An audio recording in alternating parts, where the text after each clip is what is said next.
नमस्कार, मैं हूं दीपाली राणा। आप देख रहे हैं गोल्ड स्पॉट। और इस दिवाली कुछ शुभ निवेश हो जाए। वैसे धनतेरस हो या फिर दिवाली, सोने की खरीदारी को काफी शुभ माना जाता है और सोने के भाव में नरमी के बाद सोने को लेकर लोगों में एक बार फिर दिलचस्पी बढ़ी है।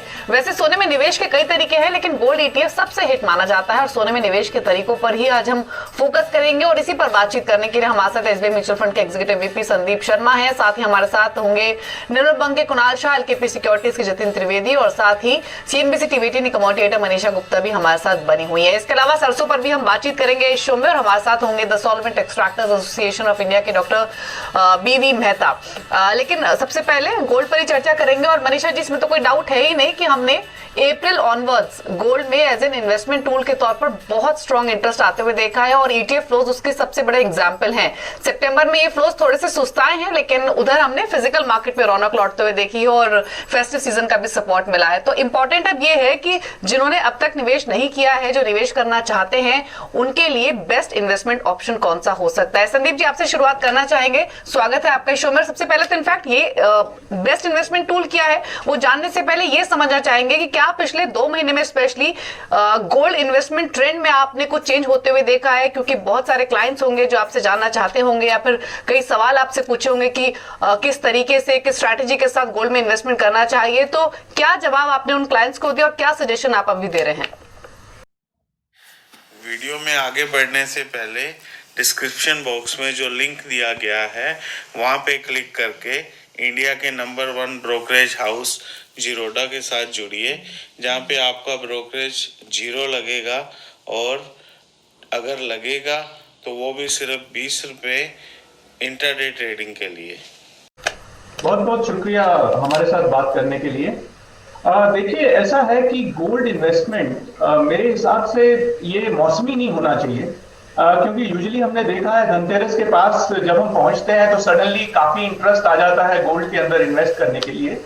हमारे हिसाब से गोल्ड के अंदर आपको investment as an asset allocation करना बहुत जरूरी है। जब भी कोई इन्वेस्टर अपना पोर्टफोलियो बनाता है और उस पोर्टफोलियो में समझिए कि वो इक्विटी म्यूचुअल फंड में इन्वेस्ट करता है, वो डेट म्यूचुअल फंड में इन्वेस्ट करता है, वो इंटरनेशनल इक्विटी के अंदर इन्वेस्ट करता है, सिमिलरली उसको गोल्ड के अंदर भी इन्वेस्ट करना चाहिए। क्योंकि ओवरऑल पोर्टफोलियो की अच्छा रहने के लिए टफ टाइम्स के अंदर गोल्ड ही आपके पोर्टफोलियो को सपोर्ट करता है। तो ऑल्दो हमने हमेशा देखा है हर साल कि दिवाली के आसपास काफी तेजी आती है इंटरेस्ट के अंदर, लोगों के इंटरेस्ट में गोल्ड के अंदर एक्सपोजर लेने के लिए। मगर हमारे हिसाब से अगर आप देखा जाए तो जब आप अपना पोर्टफोलियो बना रहे हैं जिसके अंदर आप इंडियन इक्विटी लगाते हैं, उसमें आपको थोड़ी सी इंटरनेशनल इक्विटी भी लेनी चाहिए, उसमें आपको डेट लेना चाहिए और उसमें आपको गोल्ड भी लेना चाहिए। संदीप, क्लियरली जैसे हम पहले बात कर रहे थे और जैसे आपने भी कहा कि सोने की खरीदारी हमने मेन स्ट्रीम में आते हुए देखी और जिस तरह के हालात 2020 में रहे हैं, सोना क्लियरली यहाँ पर मेन स्ट्रीम में है। आप ये कैसे देखते हैं? क्योंकि चाहे वो म्यूचुअल फंड्स हैं, बैंक्स हैं या ब्रोकरेजेस हैं, हमने काफी सारे नए इंस्ट्रूमेंट्स, नए कॉन्वर्सेशंस, नए पार्टिसिपेंट्स यहाँ पर आते हुए देखे हैं। जिस तरह के नंबर्स के साथ हम फिलहाल गोल्ड ईटीएफ या फंड्स में यहाँ पर काम कर रहे हैं, अंतरराष्ट्रीय बाजारों के हिसाब से अभी भी बहुत कम है। उसका एक रीजन क्या देखते हैं आप? एक्चुअली ईटीएफ एक बहुत ही अच्छा जरिया है, बहुत ही कॉस्ट इफेक्टिव जरिया है गोल्ड के अंदर एक्सपोजर लेने का। इसमें बिल्कुल कोई हैसल नहीं होती। बट यूजुअली क्या होता है कि रिटेल इन्वेस्टर ने इंडिया के अंदर अगर आपको डीमैट अकाउंट खुलवाना पड़ेगा, अगर आपको ईटीएफ में एक्सपोजर लेना है तो डीमैट अकाउंट होना जरूरी है। सो एक ये पहला थोड़ा सा प्रॉब्लम रहता है। दूसरा क्या होता है कि ईटीएफ के अंदर अगर आप एक्सपोजर लेना चाहें इंडिया में स्पेशली, बिकॉज अभी मार्केट इतनी स्टैब्लिश नहीं है जैसा कि आपने कहा, उसके कारण लिक्विडिटी का भी काफी चैलेंज रहता है इन्वेस्टर को। तो अगर तो आपको 1 किलो या 1 किलो से ज्यादा का गोल्ड लेना है गोल्ड ईटीएफ के अंदर, तब तो कोई प्रॉब्लम नहीं है, आपको लिक्विडिटी की कोई चिंता करने की जरूरत नहीं है। बट अदरवाइज अगर आपको छोटे अमाउंट के अंदर ईटीएफ के अंदर इन्वेस्ट करना है तो आजकल की बात अलग है। जैसा आपने बताया 2020 के अंदर हमने देखा है कि सोने के अंदर काफी तेजी आई है और लोगों का इंटरेस्ट भी काफी ज्यादा है, बिकॉज बाकी सारी एसेट क्लासेस के अंदर इतनी ज्यादा लोगों का विश्वास थोड़ा कम हुआ है, बिकॉज पैंडेमिक के कारण लोग चाहते हैं कि गोल्ड एक ऐसा सेफ हेवन है जिसके अंदर ज्यादा से ज्यादा एक्सपोजर किया जाए। तो आज की डेट में तो फिर भी लिक्विडिटी अवेलेबल रहती है, बट ईटीएफ एक ऐसा जरिया है जिसके अंदर अगर किसी को बड़ा इन्वेस्टमेंट करना है, 1 किलो या उसके ऊपर का इन्वेस्टमेंट करना है, तो उसको लिक्विडिटी की कोई चिंता नहीं संदीप मुझे अगर हम नंबर्स देखें पिछले साल के कंपैरिजन में तो क्लियरली हमने 70-80% पार्टिसिपेशन यहाँ पर ईटीएफ्स में ज्यादा आते हुए देखा है, बट वो इसलिए भी है क्योंकि यहाँ पर बेस कम है। तो as an SBI mutual fund आपकी क्या कोशिशें हैं, आप कैसे नए पार्टिसिपेंट्स लेके आ रहे हैं, अवेयरनेस कैसे बढ़ाई जा रही है? क्योंकि जो दिक्कत है जैसे आपने कहा वो लिक्विडिटी की है, ज्यादा से ज्यादा लोग इसका फायदा कैसे उठाएं, इसकी कोशिश एसबीआई कैसे कर रहा है? तो देखिए, एज ए म्यूचुअल फंड हम अपनी ओर से जो भी कर सकते हैं इन्वेस्टर एजुकेशन के लिए वो करते हैं। अभी आपको मालूम होगा कि डिजिटल गोल्ड करके एक नया तरीका आया है गोल्ड में इन्वेस्ट करने का, जिसके अंदर काफी सारी फिनटेक कंपनियों ने उसे ऑफर करना शुरू किया है। हमारे पास गोल्ड ईटीएफ के अलावा गोल्ड म्यूचुअल फंड भी है, जो कि एक बहुत ही आसान तरीका है गोल्ड में एक्सपोजर लेने का। 2-3 चीजें आपको दिमाग में रखनी चाहिए कि आपका कॉस्ट कहाँ पे कितना है। तो मुझे ऐसा लगता है कि हमारी तरफ से जो हम पहल कर रहे हैं वो इन्वेस्टर एजुकेशन के अंदर बहुत सारे आर्टिकल्स हम लिखते हैं जो रेगुलरली हम पहुंचाते हैं लोगों तक।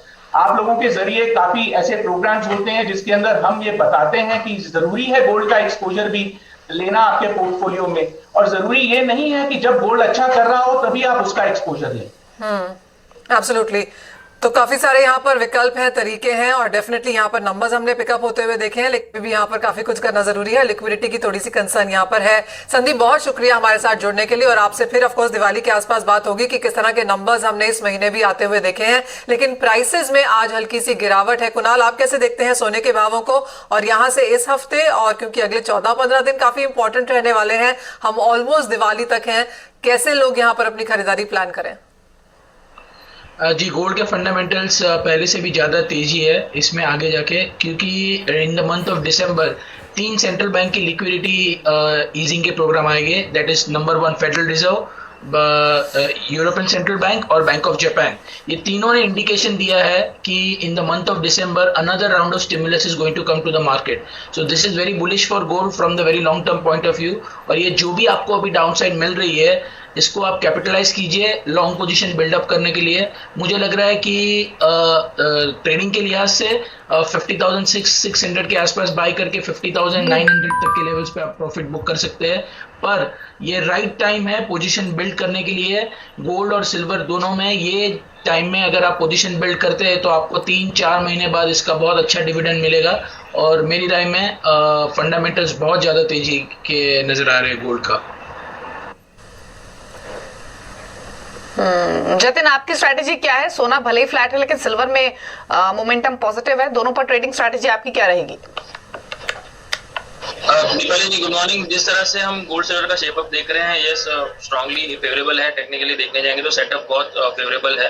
ट्रेडिंग पर्सपेक्टिव से अगर देखने जाएंगे तो 61,500 का लेवल्स मुझे अच्छा लग रहा है आज के लिए दिसंबर कॉन्ट्रैक्ट में सिल्वर के, और स्टॉप लॉस रहेगा 61,000 के आसपास का, और टारगेट रख के चलना है तकरीबन 62 के आसपास का। In the mean time gold और सिल्वर दोनों ही जो है वो एक अच्छे खासे शेप अप में है। पोजिशनली अगर देखने जाएंगे तो ये सेटअप काफी अच्छा है। 49,800 के नीचे गोल्ड फिसलता हुआ फिलहाल नहीं दिख रहा है। और जिस तरह से ट्रम्प साहब का भी ट्वीट आया था कि after the elections there can be a very big stimulus, so yes gold silver दोनों के लिए पॉजिटिव रहेगा रुझान। बहुत ज्यादा कुछ नेगेटिव फैक्टर्स है नहीं, जो भी था वो फैक्टरिंग कर चुका है गोल्ड और सिल्वर। तो पोटेंशियली यहाँ पर पोजिशनल ट्रेडर्स के लिए भी अच्छी अपॉर्चुनिटी रहेगी। ट्रेडर्स के लिए यस डेफिनेटली बाइंग सेलिंग दोनों की अपॉर्चुनिटीज बनती रहेंगी। ये वीक में थोड़ी वॉलेटिलिटी ज्यादा रहेगी तो थोड़ा स्टॉप लॉस के साथ ही ट्रेड करने की सलाह दूंगा मैं। अब जब तक 50,000 के ऊपर लेवल होल्ड करें तब तक पॉजिटिव है गोल्ड, और जब तक 60,000 के ऊपर सिल्वर है तब तक पॉजिटिव है सिल्वर हमारे लिए। तो व्यू आपको मिला है गोल्ड सिल्वर दोनों पर ही, लेकिन हाँ यूएस इलेक्शन से पहले थोड़ी सी वॉलेटिलिटी एक्सपेक्टेड है, इसलिए कोई भी ट्रेड आप ले स्टॉप लॉसेस के साथ लें, उनको स्ट्रिक्टली मेंटेन करें। एक ब्रेक के लिए रुक रहे हैं यहाँ पर, जब लौटेंगे तो आज की हॉट कमोडिटी भी आपको बताएंगे, और साथ ही बात करेंगे सरसों पर। हमारे साथ डॉक्टर बीवी मेहता भी मौजूद रहेंगे। तो जल्द वापस आते हैं छोटे से ब्रेक के बाद।